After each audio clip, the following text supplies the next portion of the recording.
শুভ সকাল বন্ধুরা, নতুন একটা দিনে নতুন সকালে আপনাদের সকলকে স্বাগত জানাই আমার বঙ্গোপমা চ্যানেলে। আজ হচ্ছে বুধবার, দিনগুলো সব ওলট পালট হয়ে গেছে। অ্যাকচুয়ালি দুদিন ছিলাম না, দিদির বাড়ি ছিলাম সেই জন্য। আর সকলকে জানাই হ্যাপি রেইন ডে। তার কারণ হচ্ছে গত 2-3 দিন ধরে যেভাবে বৃষ্টি হচ্ছে, তা এটাকে আমরা রেইনি ডে হিসাবে সেলিব্রেট করতেই পারি, তাই না? তো চলো, এই বৃষ্টিতে না তো কেউ যেতে পারবে কোথাও, না তো আসতে পারবে, তো ঘরে বসে বোর হওয়াচ্ছে, এটাকে সেলিব্রেট করাই উচিত, তাই না? সেলিব্রেট বলতে কি, ভালো মন্দ রান্না করো, খাও, আর ফ্যামিলির সঙ্গে টাইম স্পেন্ড করো, এই হচ্ছে কথা।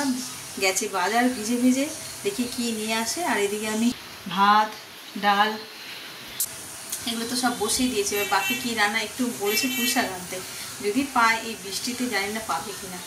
তো গলাটা একটু ধরা, কারণ গত 2 দিন ধরে ওখানে গিয়ে যা মজা হইহুল্লোড় করেছি।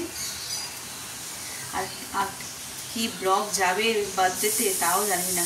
তার কারণটা হয়েছে, ওখানে গেলে যা হয়, ক্যামেরা ধরবো না আনন্দ করবো কিছুই বুঝতে পারিনি। তো যা পেরেছি, যেটুকুনি পেরেছি সেটুকুনি তোমাদের সঙ্গে শেয়ার করলাম। তো চলো, আজকের দিনটাকে এখান থেকে দারুণভাবে শুরু করি।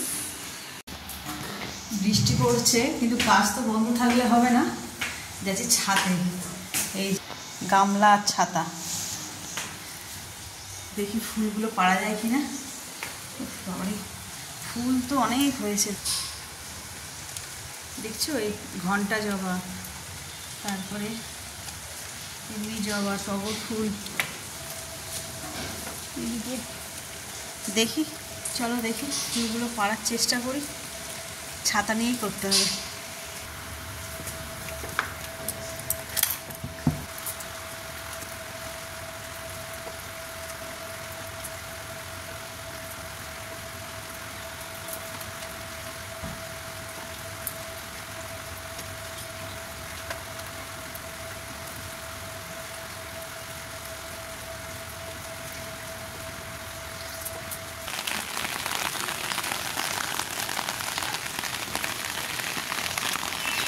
এই দেখো, ফুলটার মধ্যে কতখানি জল জমে রয়েছে। ফুলটা এমন চোঙের মতন হয়েছে, এতে কত জল, এই দেখো, বুঝছো? আর ফুলটার রঙটা দেখেছো কি সুন্দর।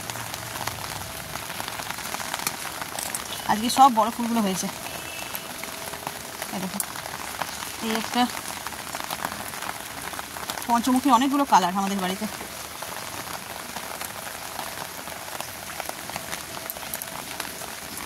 এই একটা, এটাকে তো ড্রাগন জবা বলে, না আমরাই নাম দিয়েছি আর কি। দেখো কত সুন্দর। এইটা দুটো ফুটেছে, আগে একটা তুললাম আর এই একটা। হ্যাঁ, বৃষ্টিতে ভিজে ভিজে ফুল তোলার মজা কিন্তু বেশ আলাদা। এটাও দুটো হয়েছে, আর এই বড়ো ফুলগুলো দুটো দুটো করে হয়েছে। এখানে এই যে এটাও দুটো হয়েছে, এই একটা আর ওই তলায় একটা।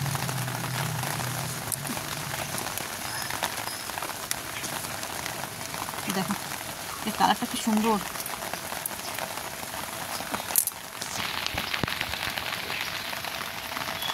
কে দেখে, বেলফুল দুটো ফুটেছে, ফুটে আর কিরকম মানে একদম মানে পুরো ফুটে গেছে, ওই জন্য এরকম পাতাগুলো ফুলে গেছে। অপূর্ব লাগছে দেখতে।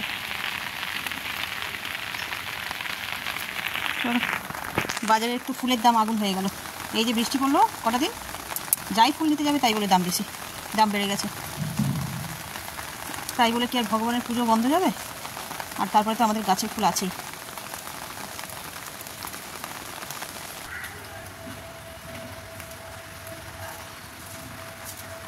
এই দেখো, এক ঝোড়া জবা ফুল হয়েছে। এই দেখো, পুঁই শাকের তরকারিটা করবো বলে চিংড়ি মাছটা ভাজছি, আর সবজি টবজি সব কাটা হয়ে গেছে। এই যে পুঁই শাকটাই বর্ষাকাল তো, দেখো কি সতেজ, একদম মানে চকচক করছে। আর এখানে 2 পিস মাছ ভেজে নিয়েছি, ওই ভাইকে কাজে যাবে। আর ডাল হয়েছে, আর মাছ ওই কাতলা মাছ এনেছিল, কিন্তু আমাদের ইলিশ মাছ কতগুলো রয়েছে, সে ভাজি ওই ইলিশ মাছটা করবো। আর ওকে এখন এইটা ভেজে দিচ্ছে, ও খেয়ে চলে যাবে। এক গাদা জামা কাপড় নোংরা হলো, কিন্তু যা বৃষ্টি পড়ছে মনে হয় না আজকে আর কাছাকাছি করা যাবে।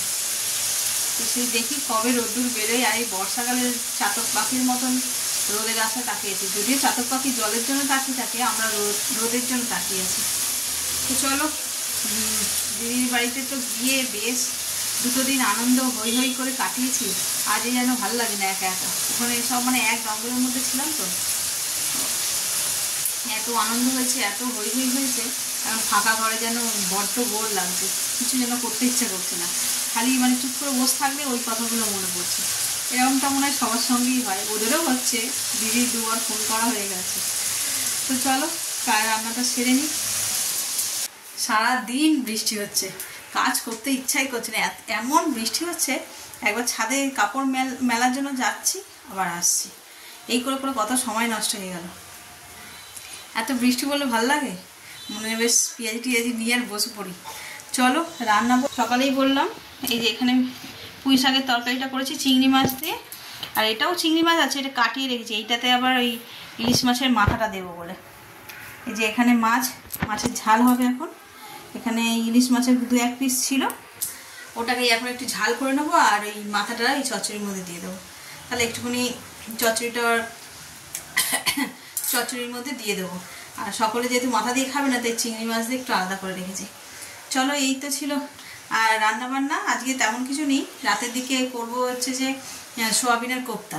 আগে একদিন করেছিলাম, ওটা খেয়ে সবার এত ভালো লেগেছে, তাই আমি কী রান্না করব, তো ওই জন্য বলবো তাহলে সোয়াবিন নিয়ে আসি, সোয়াবিনের কোপ্তাই করব। আগের ব্লগ যারা দেখেছো তারা তো দেখেইছো কীভাবে করেছি। আর যারা আজকের ব্লগটা দেখবে তাদের জন্য সামান্য একটুখানি রেসিপিটা শেয়ার করব, তোমরা দেখে নিও। এইভাবে করলে দারুণ খেতে লাগে, ভাত দিয়ে রুটি দিয়ে যাই দিয়ে খাও না কেন বেশ ভালো লাগে খেতে।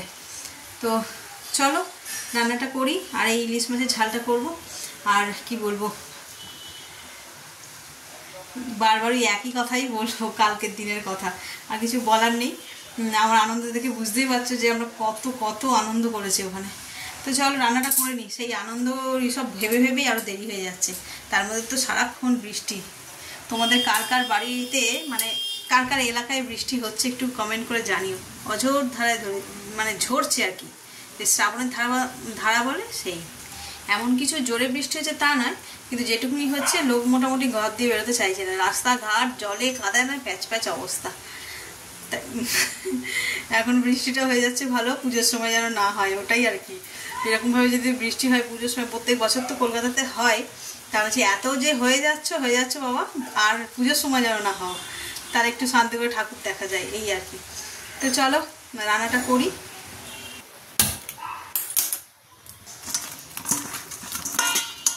নুন হলুদ মাখিয়ে নিই, এর মধ্যে আবার 2 পিস কাতলা মাছও আছে, এটাও করে নেবো একসঙ্গে, কারণ কালকের জন্য আর কিছু রাখবো না।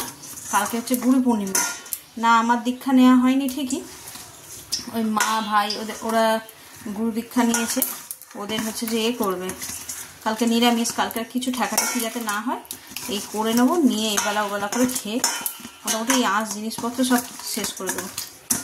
চলো মাছ কটা ভেজে নিই, নিয়ে হয়ে গেছে মাছগুলো ভেজে নিই। আর এখানে একটু পাঁপড় ভাজলাম ছেলের জন্য, ও তো এই মাছ ফাছ খাবে না, ডিম দিয়ে পাঁপড় দিয়ে ওর হয়ে যাবে। আর আমরা এই কটা মানুষ হয়েছে যে তোমার মাছ দিয়ে খাবো। 2000 years later.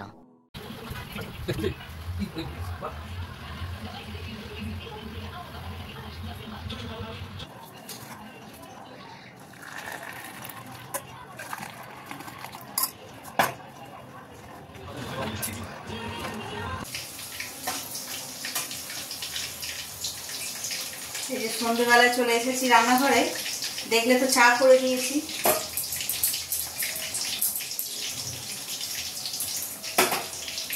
সন্ধ্যেবেলা তো দেখলে চা করেছি, এই চাটা করে তারপরে যে পেঁয়াজির ব্যবস্থা করেছি।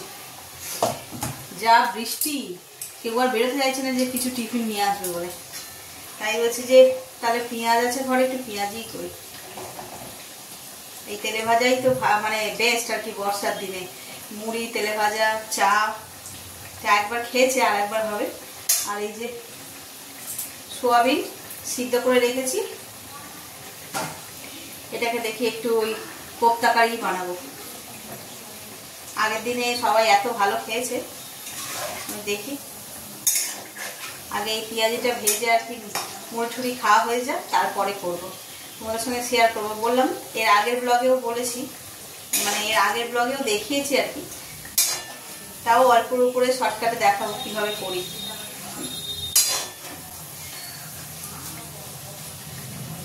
একদম সহজ, পেঁয়াজ, লঙ্কা, আদা, রসুন, ধনেপাতা এই সমস্ত কুচি দিয়ে আর ওইটাকে পেস্ট করে দেবো আগে, কি বলে সোয়াবিনটাকে দিয়ে ওগুলোকে ভালো করে এর মতন, তাতে দেবো হচ্ছে যে একটু বেসন দেবো, একটু আলু সিদ্ধ দেবো বাইন্ডিং এর জন্য, আর দেবো ডিম। ওই দিয়ে ভালো করে ওই ব্যাটারটা তৈরি করে নেবো, নিয়ে তারপরে ডুমো ডুমো করে ভেজে তারপরে এরকম মাংস তরকারি করি, পেঁয়াজ, আদা, রসুন একটু লাল লাল করে ওরকম করে করবো। একদম সহজ।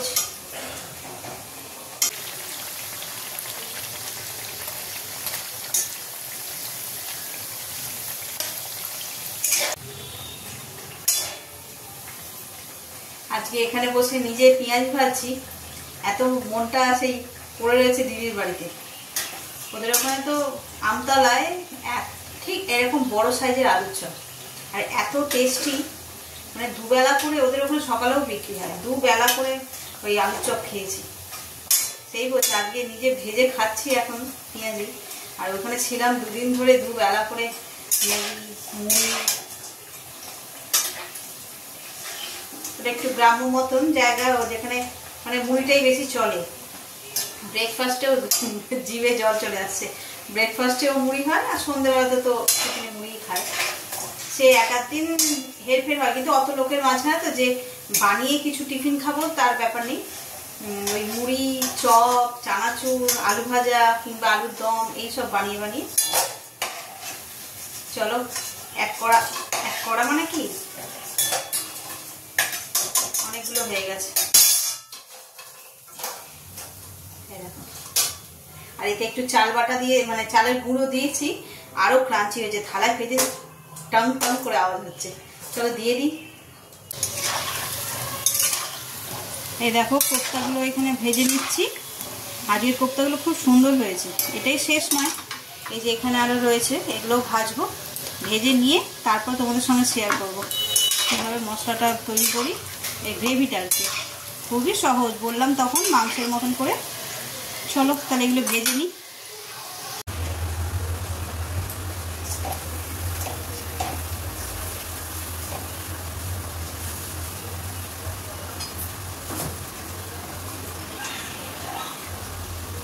এই যে দেখো এখানে কোপ্তাগুলো ভাজা হয়ে গেছে, আর এই লাস্ট এখানে রয়েছে, এটাও হয়ে গেছে, এই যে তুলে নেব।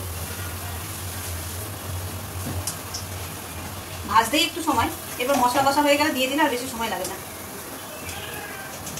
পেঁয়াজ কুচিয়ে রেখেছি, আর মিক্সিতে মশলা, আদা, রসুন, কাঁচা লঙ্কা, টমেটো ওইগুলো পেস্ট করে দিয়েছি। আর গুঁড়ো মশলা বলতে হলুদ দেবো, একটু জিরে গুঁড়ো দেবো, ব্যাস। এই দিয়ে বেশ, আর টমেটো বললাম মনে হয়, বেটে দিয়েছি একটা, আর একটা গোটা মানে এই তেলের সঙ্গে দেবো। তো এইভাবেই করবো রান্নাটা। তেলটা গরম হয়ে গেছে, দিয়ে নিই।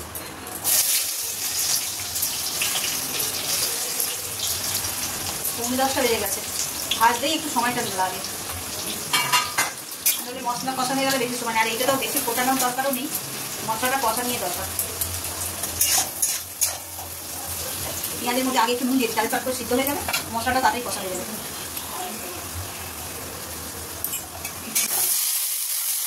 দেখো মশলাটা কষা হয়ে গেছে, আর একটু কষবো, তেল তো ছেড়েই দিয়েছে, যাতে একটু গ্রেভি গ্রেভির মতন হয়, তার জন্য এই মশলাগুলোকে আর একটু গলাতে হবে। আর একটু ভালো করে কষিয়ে নিয়ে তারপরে জল দিয়ে ফুটিয়ে আর দিয়ে দেবো, কোপ্তাগুলো দিয়ে দেবো। এখনই যা সুন্দর গন্ধ ছেড়েছে না, গরম মশলা ফোড়ন দিয়েছি, দারুণ।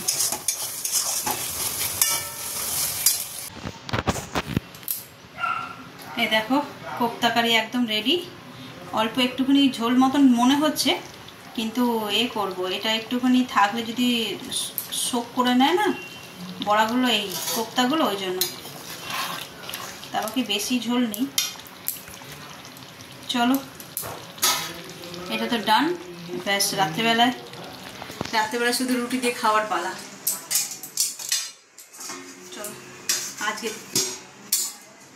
আজকের মতন রান্নাঘরের কাজ শেষ, এবার শুধু রাতে খাবো আর শুভ। আজকে এই রান্নাটা করতে অনেক দেরি হয়ে গেল, 10টা 15 হয়ে গেছে। চলো তাহলে খাবার দাবারের রেডি করি। রাত্রি 11:30 বাজে, এই খাওয়া দাওয়া মিটলো আর হাত মুখ দিয়ে ফ্রেশ হয়েছে, এবার শুয়ে পড়বো। আজ একটু তাড়াতাড়ি হয়ে গেছে, তাই আমি শুধু শুধু আর দেরি কেন করবো, শুয়েই পড়ি। আর এই বৃষ্টির ওয়েদার তো, এত ঠান্ডা ঠান্ডা ওয়েদার, শুলেই যেন ঘুমিয়ে পড়ছে। আজকে দুপুরবেলাও ঘুমিয়ে পড়েছি, আর সেভাবে ব্লগও করা হচ্ছে না। আসলে ঘুরে এসেছি তো, সেই একটা আমেজ রয়ে গেছে শরীরে। আজকের ব্লগটাকে তাহলে এই পর্যন্তই রাখছি। যদি কিছু ভালো লেগে থাকে তাহলে please like, comment, share and subscribe. সকলে ভালো থাকবেন, সুস্থ থাকবেন, আর ভুল ত্রুটি হলে সেটা সংশোধন করবেন, মার্জনা করবেন। আগামীকাল আবার একটা নতুন দিনের সঙ্গে দেখা হচ্ছে। Good night.